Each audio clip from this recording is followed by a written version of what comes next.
সমস্যা হলো যে আমাদের সংবিধানে আর্টিকেল 1-এই বলা আছে যে Bangladesh is a unitary independent sovereign republic to be known as people's republic of Bangladesh.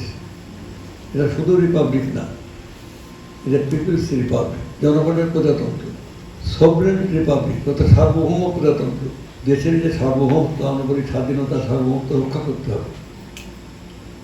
সার্বভৌমত্ব কী, কোথায় থাকে, কী তার রূপ, কী তার চেহারা, এই যে অ্যাবস্ট্রাক্ট সামথিং অর কংক্রিট, এটা কি কোনো ত্রিকোণাত, এর কী সার্বভৌমত্ব কী?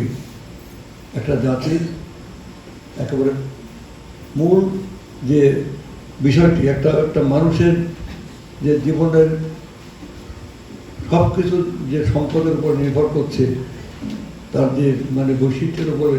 পাঞ্জাবের জগতে একটি বিশ্বস্ত নাম শাবাব এথনিক ওয়্যার। সার্বভৌমত্ব তাই জাতির আত্মার মতো।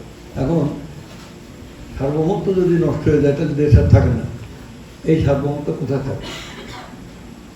এখানে ওই যে বলা হচ্ছে বাংলাদেশের যে ইউনিটারি ইন্ডিপেন্ডেন্ট সভরেন রিপাবলিক, সার্বভৌম প্রজাতন্ত্র, to be known as people's republic of Bangladesh. এই সার্বভৌমত্ব থাকে একমাত্র জনগণের হাতে। জনগণ সেটা প্রয়োগ করে ভোটের মাধ্যমে। All powers of the state vested to the people, এটা আর্টিকেল 7-এ বলা আছে। তাহলে জনগণ যখন এটা ভোটের মাধ্যমে প্রয়োগ করে, সে ভোট হলো না, তাহলে দেশে সার্বভৌমত্ব থাকলো? জনগণ ভোট দিতে পারে নাই একটানা 18 বছর, তাহলে দেশে সার্বভৌমত্ব হারাই গেল।